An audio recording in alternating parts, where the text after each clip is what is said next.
Hi, welcome to Math Like TV.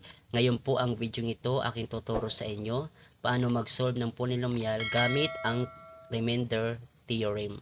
Tapusin nyo lamang ang video ito hanggang sa dulo upang kayo ay mayroong matutunan.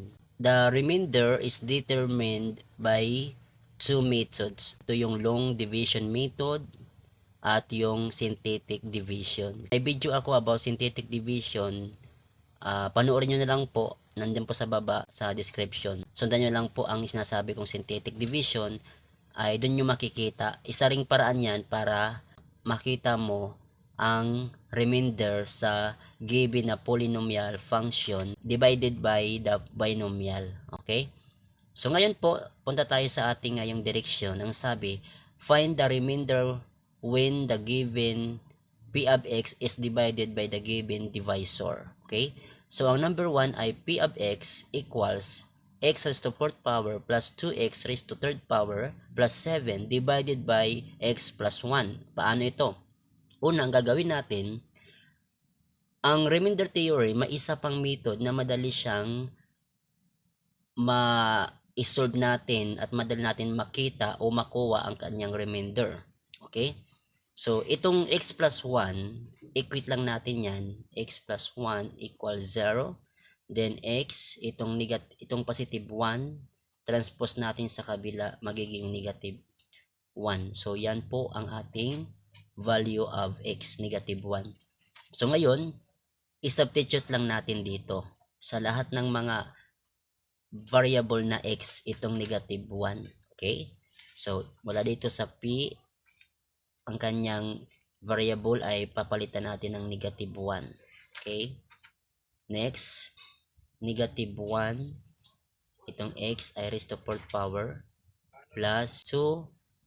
Yung 1, ilagay natin dito, yung nakapalit ng x raised to 3rd power plus 7. Okay? Then, apat na beses i-multiply sa kanyang sarili, negative 1 times negative 1, that is positive 1, times negative 1, that is negative 1, times negative 1, that is positive 1. Okay? So, take note, pag-even number ng exponent, pag negative ang kanyang numerical coefficient, so, yan ay always positive. Okay. Plus, so, bago natin i-times, ating munang itong unahin na sa loob ng parenthesis. So, negative 1, tatlong beses. Ito ay odd number. Ang kanyang exponent multiply tatlong beses is negative 1 plus 7. Okay? Then, kopyahin natin yung 1. Then, positive 2 times negative 1, that is negative 2 plus 7. Okay. Simplify na natin. 1 minus 2, that is negative 1. Okay? Negative 1 and positive 7, that is positive 6. Okay? So, ang remainder natin dito sa p of negative 1 equals 6. Okay? So, yan po ang answer. Next, number 2, ang given polynomial ay 2x raised to 7th power minus 3x raised to 5th power plus 3 divided by x minus 2. So, ganun din gagawin natin. Equate itong binomial equal to 0. Equate to 0. Then, transpose itong negative 2 sa kabila. That is magiging positive 2. So, itong value natin ng ating x.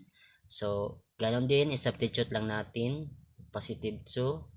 Lahat ng mga variable, ilalagay natin yung 2. Okay? Dito na may exponent, ilagay natin siya sa close parenthesis. Then, 3x, ang value of x ay 2. So, 3, tsaka yung close parenthesis nito, tsaka raised to 5, plus 3. Okay? So, simplify na natin. Dito muna sa loob ng close parenthesis ang unahin natin. Okay? By using the PEMDAS rule. Okay?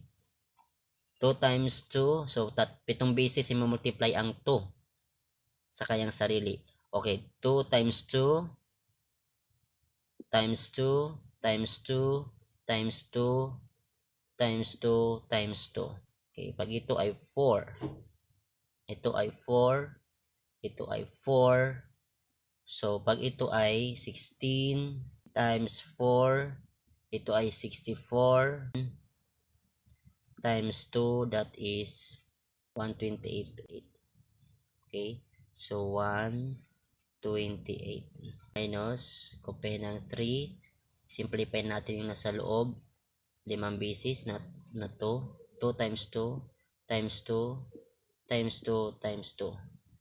Itong dalawa ay 4, ito naman ay 4, multiply mo 16 times 2, that is 32. So 32 plus 3. So 128. Okay, 128 times 2, 16, carry 1, 4, 5, 2, 256. Then 32 times 3, 696. Negative 96 plus 3. Okay, subtract na natin. 256 minus 96, 0. That is 1. So 15, that is 6, 160. So 160 plus 3, that is 163. So ang ating remainder sa P of 2 is 163. Okay? So yan po Kamat-like TV. Kaya ngayon, kung mayroong tutunan, huwag kalimutang pinutin ang like, at kung baka lamang sa akin channel, huwag kalimutang pinutin subscribe, maging ang bell notification upang ikaw ay lagi naka-update sa mga bagong video na i-upload sa akin channel nito. Maraming salamat po sa inyong panonood.